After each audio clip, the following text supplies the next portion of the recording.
უჩხარობენ, იცით რა, მე უკვე პოლიტიკოსი ვარ და არ არის ასე პოლიტიკოსი რო იყო წლები, ხანდახან 10 წლების კი ასაჭირო.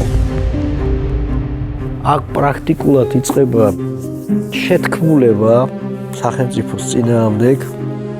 აკრიტიკებდა ხელისუფლებას, ხელისუფლების ხესრუთვე მარტო შევარდნაძე. გუშინის ჩემი მამა გამზდელი იყო. ამ პრეზიდენტთან ძალიან ადვილია ასეთ დონით ლაპარაკი, იმიტომ რომ იცი რომ მაინც არაფერი არ მოგივა და ერთით არ ჩამოგივარდება თავიდან. ჩნდება ეგრეთ წოდებული ახალგაზრდა რეფორმატორთა ჯგუფი. პირდაპირ მამას ეძახდნენ შევარდნაძეს. იყო პრობლემები, აი რუსთავიორის ცნობილი თემა, მაგრამ ხელკეტებით არავინ არ შევარდნილა. პოლიტიკა ეგრეა ხან კარგად საქმე ხან ცუდად, მაგრამ ადამიანურ ურთიერთობებზე ამან ზეგავლენა არ უნდა იქონდეს. მისთვის მარცხიანი აღმოჩნდა ის რომ ვიღაცას გაუწია ანგარიში. აი ამ გამონათქვამებში ეს გადაადგეს, ის გადააყენოს, თუ არა და ჩვენ ასე გავაკეთებთ, ქუჩაში გამოვავალთ. ეს ცოტა იმას გავს, რომ არჩევნების ჩატარება არ უნდათ. მე ვფიქრობ, რომ ცუდი იყო ის, რომ მიზურგს უკან მიდიოდა სერიოზული მოლაპარაკება.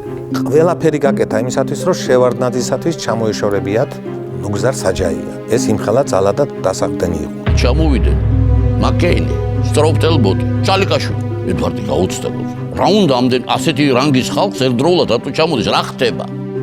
ცნობილი იყო ეგრეთ წოდებული ცხვარი ჭამიას სემინარები, სადაც პრაქტიკულად ხდებოდა კმარას მომზადება. პრეზიდენტი შევარდნაძე გარდაიქმნა დიქტატორ ედვარდ შევარდნაძე. ეხლა ეს პირტიტელა ბიჭი კაცო ჩემთან მოვიდა მოკლე შარვალში. თურმე ამას გაუკეთებია ყველაფერი, ერთი რეფორმა, მეორე რეფორმა, მესამე რეფორმა. თუ იყო გარე ფაქტორები, რომელიც აჩქარებდნენ შევარდნაძის პოლიტიკური არენიდან წასვლას, ეს ფაქტორები მომდინარეობდა რუსეთიდან. ჩემი აზრით დასავლეთმა დატოვა შევარდნაძე მხარდაჭერის გარეშე. რასაკვირველია, ამერიკელებიც ისევე როგორც ხვებიც ფიქრობდნენ და ემზადებოდნენ ვინ უნდა იყოს შემდეგი. მათი სურვილი არ იყო, ასე ვთქვათ, შევარდნაძის გადაყენება და მით უფრო დაუშვათ შევარდნაძის რაიმენაირად საფრთხის ქვეშ დაყენება, ეს აბსოლუტურად ერთმნიშვნელოვანი. მცდელობა ამ ახალგაზრდა რეფორმატორთა გუნდის მხრიდან, რომ სასამართლო კორპუსი მთლიანად დაეკომპლექტებინათ და ეს პრაქტიკულად ასეც მოხდა. პროკურატურაში პრაქტიკულად დაიკარგა ყველა ბერკეტი, ანალოგიური სიტუაცია გადვითარდა როგორც ჩანს უშროებაში. რაც გინდა მომხდარიყო, მას არ ქონდა იმის შიში, რომ თვალებში შეეხედა და დალაპარაკებოდა ადამიანს, როგორც გინდა აგრესიული ყოფილიყო ის. განსაკუთრებით ბავშვები ყვიროდნენ რა, ეს მე კმარალებს რო ეძახდნენ. მოვიდნენ ამ მომიტინგეების ხელმძღვანელები და ხალხი ნუ აფაქტურად შემოაცალეს.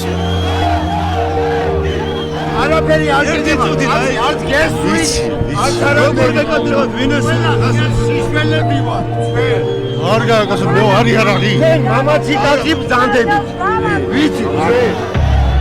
როგორი თulis არ უნდა იყო და შეურაცხყოფელიც კი. მე მაინც უნდა მივიდე, იმიტომ ჩემი ხალხია. ჩემი შვილები არიან, ჩემი შვილიშვილები არიან. საქართველოს კიდევ 37 წელი ჭირდება? ციხეებში დალპობა ჭირდება ხალხს? ელოდება საქართველოს.